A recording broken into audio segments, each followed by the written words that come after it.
მასწავლებელთა პროფესიული განვითარების ეროვნულმა ცენტრმა საქართველოს ყრუთა კავშირთან ურთიერთთანამშრომლობის მემორანდუმი გააფორმა. ღონისძიებას ყრუთა თემის, განათლების და მეცნიერების სამინისტროს და არასამთავრობო ორგანიზაციების წარმომადგენლები ესწრებოდნენ. მემორანდუმის მიზანია ყრუ პირთა ხარისხიანი განათლების, დასაქმების და საზოგადოებრივ ცხოვრებაში სრულფასოვანი ინტეგრაციის ხელშეწყობა, ასევე ჟესტური ენის განვითარება და სწავლება. მემორანდუმის ფარგლებში მხარეები უზრუნველყოფენ ჟესტური ენის სწავლებისთვის საჭირო ტრენინგ მოდულების შემუშავებას და ჩატარებას. აღსანიშნავია, რომ მემორანდუმის გაფორმების ღონისძიებაზე არასამთავრობო ორგანიზაციამ ბავშვი ოჯახის საზოგადოება ცენტრს გადასცა სმენისა და მხედველობის დარღვევის მქონე ბავშვთათვის წერა-კითხვის სასწავლო მასალები.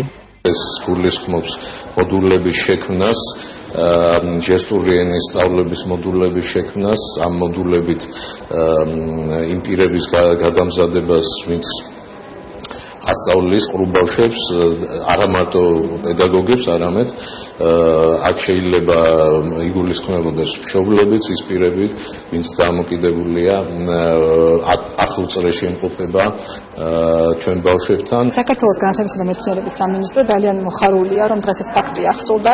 მასწავლებელთა პროფესიული განვითარების ცენტრმა ხელი მოაწერა ყრუთა კავშირთან ხელშეკრულებაზე. ჩვენ ძალიან ბევრი ძალისხმევა ვაჩავდეთ იმისათვის, რომ ეს ფაქტი აღსრულებულიყო.